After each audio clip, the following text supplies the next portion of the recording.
యువత అందుబాటు రాష్ట్రంలోనే కాదు దేశంలో కూడా ఎక్కడా లేదు.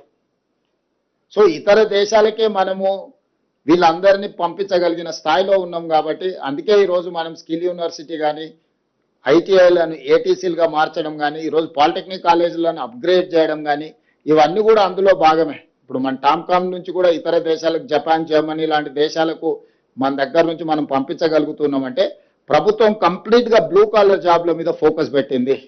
వైట్ కాలర్ జాబ్స్ ఇప్పుడు ఏఐ రావడం వల్ల ఉద్యోగాలు పోయే పరిస్థితి ఉంది, ఉద్యోగ భద్రత లేని పరిస్థితి ఉంది. ప్రతిరోజు పేపర్లలో మనం చదువుతున్నాం ఏఐ వల్ల ఐటీ నిపుణులు చాలా మందికి చాలా దేశాలలో ఉద్యోగాలు కోల్పోతున్నాయి. కానీ అదే స్కిల్డ్ సెమీ స్కిల్డ్ ఈ బ్లూ కాలర్ జాబ్లకు ప్రపంచంలో విస్తృతమైన డిమాండ్ ఉంది. బ్లూ కాలర్ జాబ్లను ఏఐ రీప్లేస్ చేయలేదు, ఉద్యోగ భద్రత ఉంది. వాళ్ళకు కావాల్సిందల్లా సాంకేతిక నైపుణ్యాన్ని నేర్చుకోవడమే. అందుకే ఈరోజు ఏటీసీలలో జాయిన్ అయితే పర్ మంత్ 2000 రూపీస్ మనం స్టైఫండ్ ఇస్తామని చెప్పినాం. భవిష్యత్తులో స్కిల్ యూనివర్సిటీలో కానీ పాలిటెక్నిక్ కాలేజీలో చదువుకునే వాళ్ళని కూడా ప్రోత్సహించడానికి ఒక మంచి ఆలోచన చేయాలని ప్రభుత్వం అనుకున్నది. ఇంతకుముందే అధికారులకు మంత్రి గారికి కూడా నేను సూచన చేయడం జరిగింది. తొందరలోనే ఒక మంచి ప్రతిపాదనతో ముందుకు వస్తాం. నా సూచన కూడా యువతకి, మనం ఏదైనా పని నేర్చుకున్నా, మనం ఏదైనా చదువుకున్నా మనకు ఉద్యోగం అన్న ఉండాలి, ఉపాధి అవకాశాలన్నా రావాలి. ఉద్యోగం రాని ఉపాధి అవకాశాలు లేని చదువులు చదవడం వల్ల ప్రయోజనం లేదు. ఒకప్పుడు ఐటీ నిపుణులకు విపరీతమైన ఉద్యోగాల అవకాశాలు ఉండడం వల్ల ప్రతి కుటుంబంలో ప్రతి గ్రామంలో అమెరికాకి వెళ్ళి ఉద్యోగాలు చేసే పరిస్థితి ఉండే. ఈరోజు అమెరికాలో సంస్థలు ఆర్టిఫిషియల్ ఇంటెలిజెన్స్ యుగంలో కోట్లాది మంది ఉద్యోగాలు కోల్పోయే పరిస్థితి వచ్చింది. వాళ్ళు తిరిగి వెనక్కి మళ్ళీ మన రాష్ట్రానికో మన గ్రామాలకు వచ్చే పరిస్థితి ఉంది. అందుకోసమే ఈరోజు యువతకు నేను సూచన చేస్తున్నా, ఇంతకాలం మనం చదువుకున్న చదువు అమెరికా లాంటి దేశాలలో మనం ఉద్యోగాలు చేసుకోవడానికి ఉపయోగపడ్డది.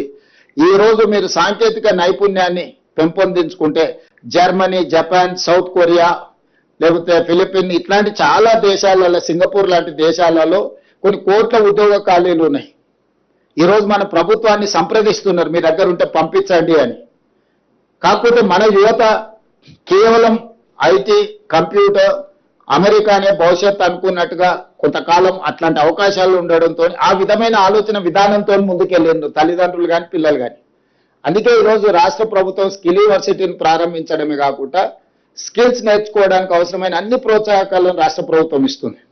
ఇప్పుడు మన ఫోకస్ షిఫ్ట్ కావాల్సిన అవసరం ఉంది.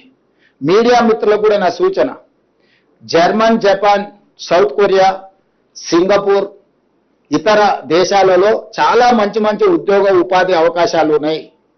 జీవన ప్రమాణాలు కూడా అమెరికా కంటే మెరుగ్గా ఉన్నాయి.